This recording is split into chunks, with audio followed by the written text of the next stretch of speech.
Latest episode দেখুন একদম add free. এই প্রহরে সকলের জল ঢালা হলে 4 প্রহরের জল ঢালা সম্পন্ন হবে।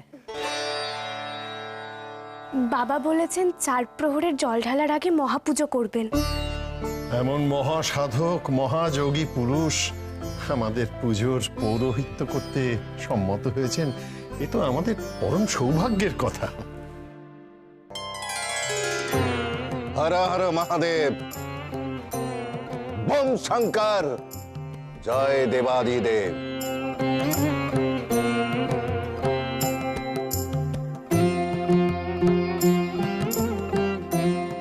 সৌভাগ্য তো বটেই, তবে আমি এসেছি বলে নয়।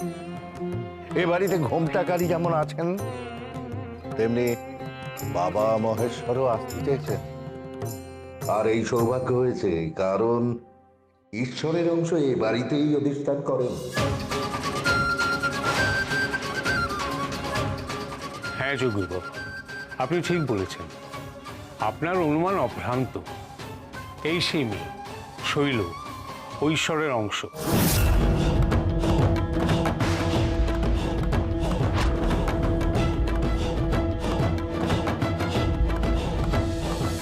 ওকে ছাড়া আর কাকেই বা এগিয়ে দেব? শৈলই আমার জন্য একেবারে সেফ। মানুষটার আবার নিশ্চয়ই কোনো ফন্দি আছে, না হলে হঠাৎ শৈলকে কেন আবার এগিয়ে দেবে? অসম্ভব! এই নারী দেবাংশী নয়।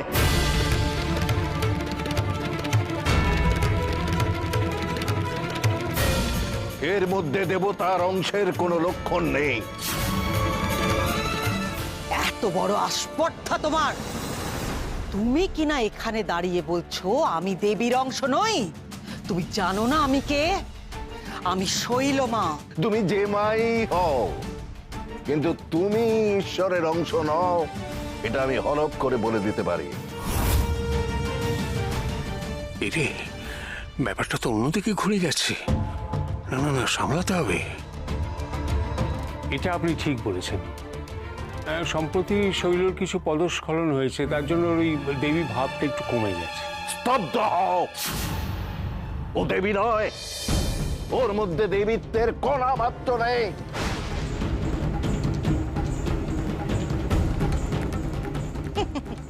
তুমি আসলে একটা ভণ্ড প্রতারক।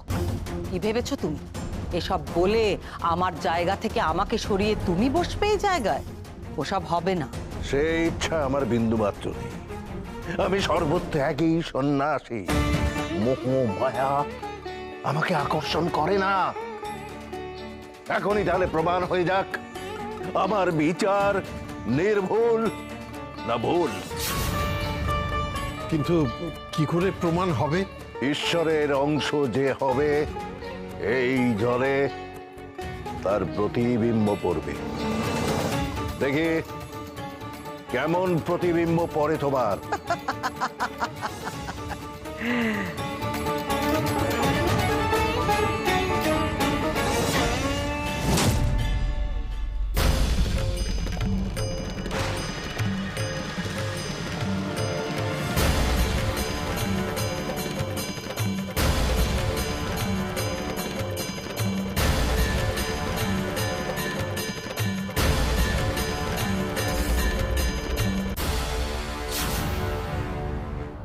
নিশ্চয়ই নিশ্চয়ই এর মধ্যে কোনো বড় কারসাজি আছে। তা না হলে আমার প্রতিবিম্ব এর মধ্যে পড়তই। এই জলে তারই প্রতিবিম্ব পড়বে যে স্বয়ং ঈশ্বরের অংশ। গৌরী, গৌরী, গৌরী, আমার সাথে কিছু একটা হচ্ছে গৌরী। আমার আমার কেন জানি না মনে হচ্ছে আমার মাথাটা খারাপ হয়ে যাচ্ছে।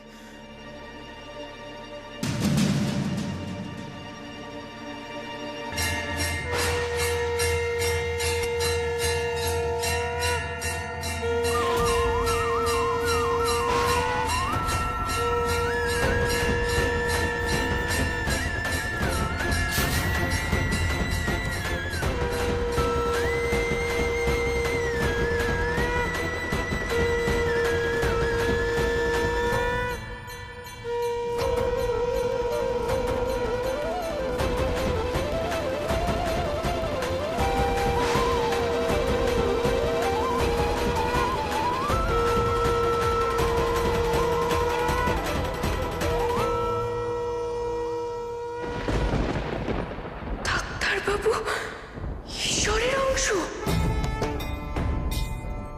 বাবা এ কি হচ্ছে? ডাক্তারবাবুই কি তাহলে এই বাড়ির সেই সদস্য যে ঈশ্বরের অংশ? তাই এই জলে শুধু ডাক্তারবাবুর প্রতিবিম্ব পড়লো। আজ শিবরাত্রিতে স্বয়ং নীলকণ্ঠ এ বাড়িতে প্রতিষ্ঠিত হতে চেয়েছেন। তার হয়তো এটাই কারণ। যা ঘটেছে তা সবই দৈব নির্দেশিত। বাবা দৈব কি নির্দেশ করছে? এ বাড়িতে যে রহস্য লুকিয়ে আছে তার জবনিকা পতন হবে একটু একটু করে। ভয় পাস না, এবার হয়তো আমাদের সত্যিটা মেনে নিতেই হবে। সত্যিটার মুখোমুখি আমাদের হতে হবে রে। কি বোকা বোকা কথাবার্তা বলছো তোমরা? যখন যাকে পারছো ভগবান বানাচ্ছ, ভূত বানাচ্ছ, কি সব শুরু করেছো? তোমাদের জন্য এবার আমার মাথাটা খারাপ হয়ে যাবে।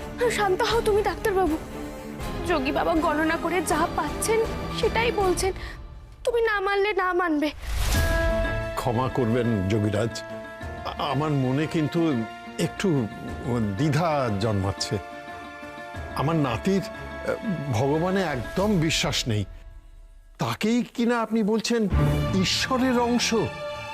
এও কি সম্ভব? ও যোগী পুরুষ না অন্য কিছু। নিশ্চয়ই এই ভণ্ডের কোনো উদ্দেশ্য আছে। এই বাড়িতে শুধুমাত্র আমি দেবীর অংশ। তাই যদি হবে তাহলে আমার একটি প্রশ্নের উত্তর দিন আপনারা।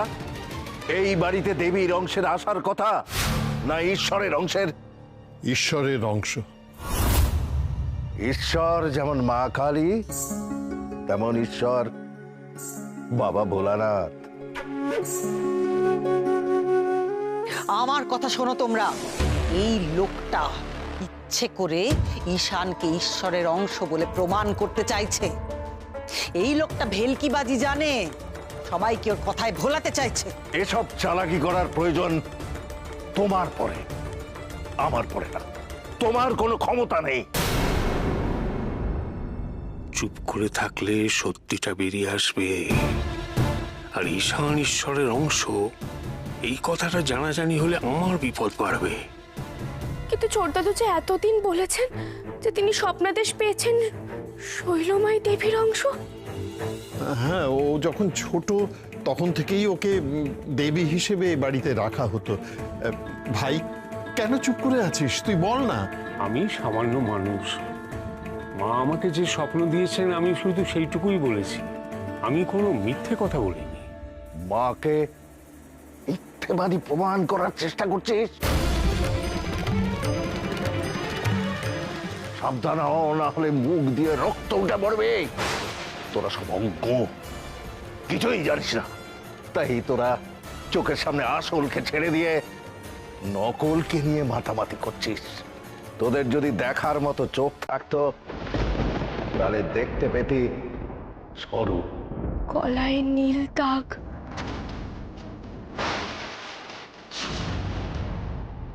করল ধারণ করে নীলকণ্ঠ, কপালে ত্রিনয়ন। তার তেজে যেমন ত্রিশূল ধ্বংস হতে পারে, তেমনি তার মধ্যে বুনে দিতে পারে সৃষ্টির বীজ।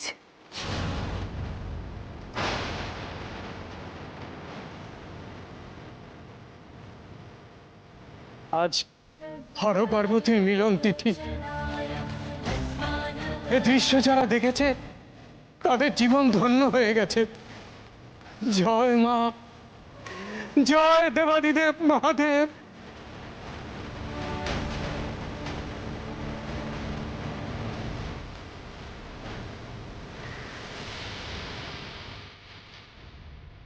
মহাদেব, দেবাদিদেব,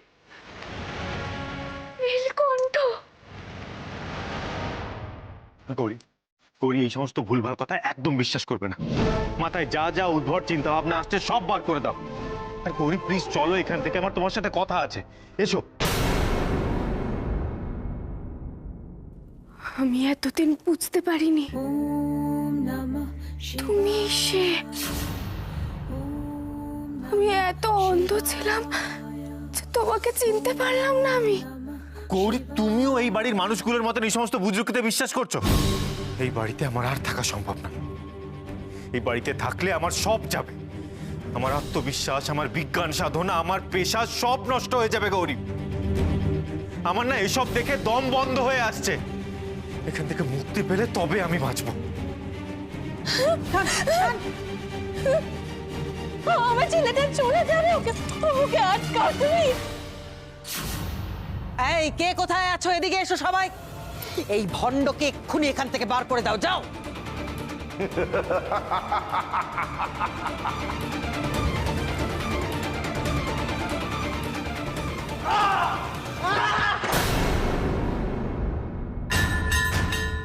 আমাকে বের করবি ধাক্কা দিয়ে, দেখি কার কত শক্তি।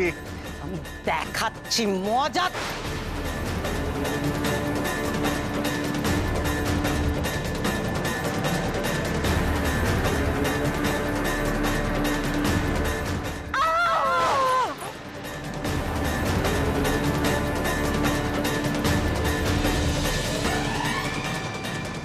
আমাকে ধরবি তোরা, আমাকে।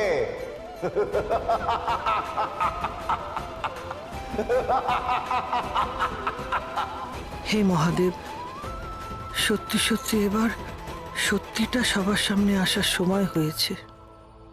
ডাক্তারবাবু এখন আসবেন না, এখন কদিন উনি চেম্বারেই আসবেন না। ওনাকে একটু ডেকে দিন না, আমার স্ত্রীর শরীরটা খুব খারাপ। এখন এই অবস্থায় আমি ওকে নিয়ে কোথায় যাব? এই তো ডাক্তারবাবু, শিবরাত্রির উপোস করে আমার স্ত্রী খুব অসুস্থ হয়ে পড়েছে। ঠিক আছে, আপনি ওনাকে নিয়ে আসুন। আসো আসো আসো।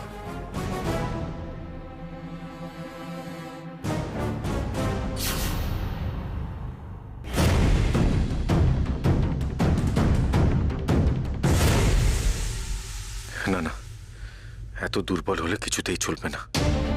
এসব চিন্তা আমি আমার মাথায় বসতে দেব না, তা না হলে আমি জাস্ট পাগল হয়ে যাব।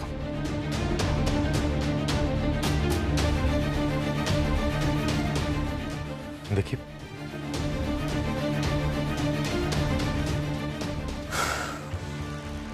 দেখুন, আপনার স্ত্রীর ডিহাইড্রেশন হয়েছে, মানে শরীরে জলের অভাব। এক্ষুনি ওআরএস খাওয়াতে হবে, আর আমি কতগুলো ওষুধ লিখে দিচ্ছি। আপনি এই ডাক্তারকে দিয়ে আপনার স্ত্রীর চিকিৎসা করাচ্ছেন? আপনার স্ত্রীর মৃত্যু দেখার জন্য তৈরি থাকুন। এসব কি বলছেন? কি ঠিকই বলছি। আমার একমাত্র ছেলেকে সুস্থ করার আশা নিয়ে এই ডাক্তারবাবুর কাছে এসেছিলাম, কিন্তু এই ডাক্তারবাবুর কল্যাণে তাকে শ্মশান থেকে পুড়িয়ে ফিরেছি। উনি ডাক্তার নন, যমদূত। আচ্ছা, এটা আপনি কি ধরনের কথা বলছেন? কোনো ডাক্তার কি কখনো নিজের পেশেন্টকে ইচ্ছে করে মারে? আপনার ছেলে মারা গেছে, আমি দুঃখিত, কিন্তু মারা গেছে কারণ ওর ভাগ্যটা খারাপ ছিল, আর কিছু না। না, ওকে এই ডাক্তার মেরেছে।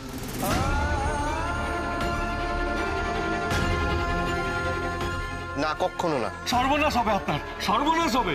আপনি আমার ছেলের খুনি, আমার ছেলেকে আপনি খুন করেছেন। আপনি আবার সেই একই কথা বলে যাচ্ছেন, কেন বুঝতে চাইছেন না? উনি খুনি।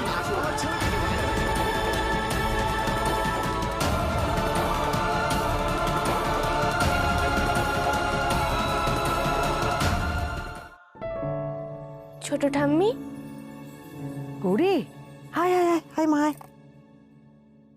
বস বস এখানে। তুমি ডাকছিলে আমাকে? হ্যাঁ মা, ডাকছিলাম। আমি তো তোর কথাই ভাবছিলাম। কেন গো? তুই না খুব পয়া মেয়ে রে, খুব লক্ষ্মীমন্ত মেয়ে। তুমি এ কথা আমাকে আগেও বলেছো। আমাকে এত ভালোবাসো তো, তাই বলো। বলো, কেন ডাকছিলে? আজকে না মনটা আমার খুশিতে ভরে গেছে। আমার মনে হচ্ছে এবার আমি আশার আলো দেখতে পাচ্ছি। এখন থেকে সব কিছু খুব ভালো হবে, আর সেই সব কিছুই হচ্ছে তোর জন্যে। কি যে বলো না ছোট ঠাম্মি, আমি কি করলাম বলো? যা করার সব মা করেছেন, আর এবার থেকে আরো ভালো হবে গো। মায়ের সঙ্গে যে বাবাও থাকবে মন্দিরে। ওরে পাগলি, ঠাকুর কি নিজে হাতে সবার মঙ্গল করেন? কারো মাধ্যমে করেন, আর সেই ভালো আধারটা হচ্ছিস তুই। তাই আজ আমি আমার সব কিছু তোর হাতে তুলে দিতে চাই। না না ছোট ঠাম্মি, এ তুমি কি বলছো? যদি কিছু দিতেই হয় আমাকে নয়, তুমি মাকে দাও। তোর পাগলি, তুই আছিস বলেই তো মা তুষ্ট। এখন চুপ কর তো, চুপ করে বস, আমি নিজে হাতে তোকে সাজিয়ে দিচ্ছি। আয়।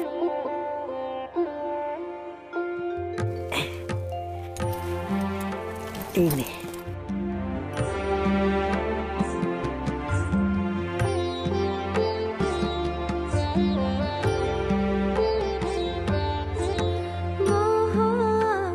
মহাকালের কোলে এসে গৌরী হলো, মহাকালী মহাকালের কোলে এসে গৌরী হলো, মহাকালী মহাকালের কোলে এসে শ্মশান চিতায় ভস্ম মেখে ম্লান হলো মার রূপের ডালে, ওর দেখি মা। মহাকালের কোলে এসে গৌরী হলো, মহাকালী মহাকালের কোলে এসে। সব শেষ করে দেব আমি, সব শেষ করে দেব, সব ধ্বংস করে দেব আমি। ওই ভণ্ড শয়তান কি ভেবেছে ও আমার দেবীত্ব কেড়ে নেবে ও? হ্যাঁ, কি চায় কি ও? আমি আমি দেবীর অংশ নই? তাহলে কে ঈশ্বরের অংশ? ঈশ্বরের অংশ কে? ওই নাস্তিক ঈশান। চক্রান্ত, সমস্ত চক্রান্ত। তোমরা চুপ করে দাঁড়িয়ে দাঁড়িয়ে কি দেখছো? বলো কে দেবীর অংশ, বলো। আপনি শৈলমা, আপনি দেবীর অংশ। বাবা, বাবা তুমি বলে দাও, তুমি তো জানো সব। তুমি তো স্বপ্নাদেশ পেয়েছিলে বাবা আমার ব্যাপারে। তুমি বলে দাও, বলে দাও আমি দেবীর অংশ। এই মূর্খ মেয়েকে আমি কি বলি? আমি মরছি নিজের চিন্তায়। আমার এতদিনের সাজানো মিথ্যের পাহাড়ে ফাটল ধরেছে। যে করে হোক সেটা সামলাতে হবে। কিছুতেই এটা ভাঙতে দিতে পারি না আমি। কি হলো বাবা, তুমি চুপ করে আছো কেন? বলো না। যে যাই বলি, আমি যেটা বলেছি সেটাই সত্য। তুমি দেবাংশী, দেবীর অংশ।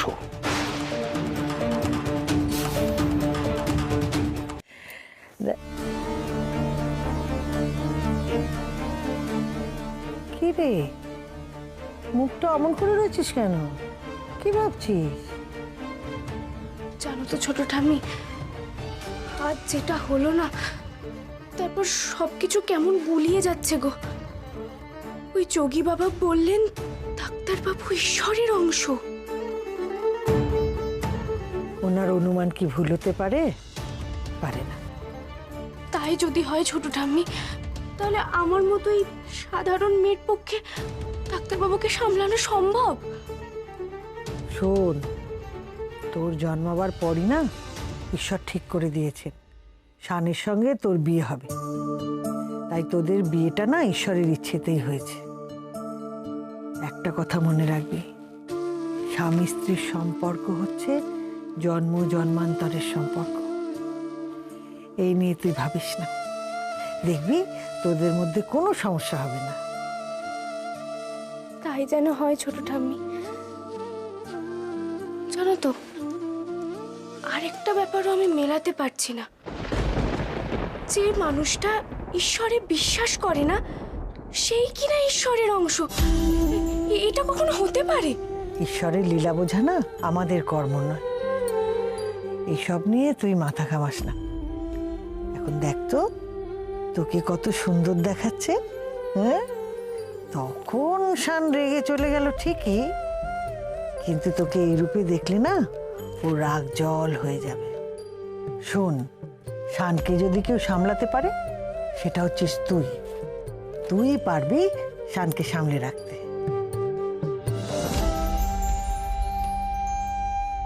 ডাক্তারবাবু,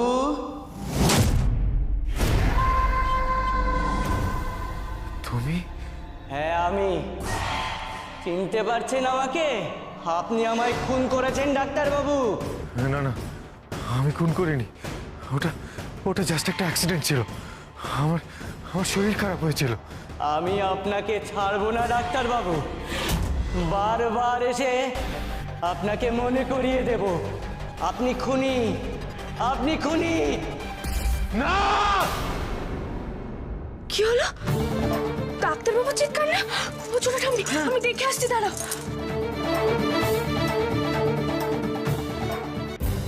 এ বাবা, কি হয়েছে ডাক্তারবাবু তোমার? পড়ে গেছো নাকি? দেখি কোথাও লেগেছে? হ্যাঁ, আমি অসুস্থ করি। আমি আমি অসুস্থ। আমার আমার সব শেষ হয়ে গেছে জানো গৌরী, সব শেষ হয়ে গেছে। কি কি বলছো তুমি এসব ডাক্তারবাবু?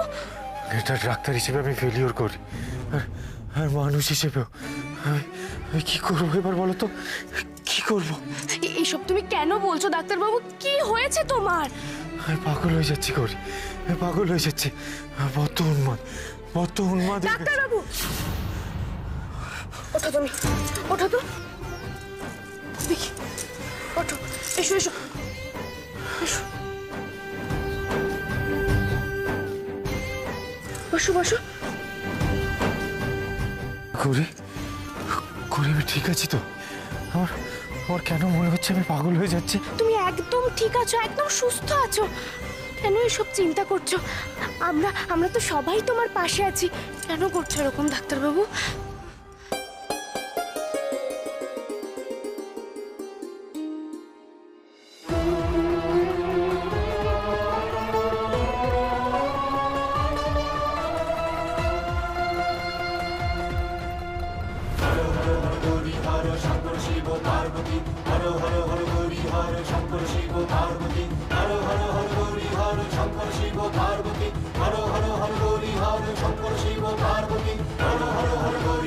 শঙ্কর শিব পার্বতী, শঙ্কর শিব পার্বতী, শঙ্কর শিব পার্বতী।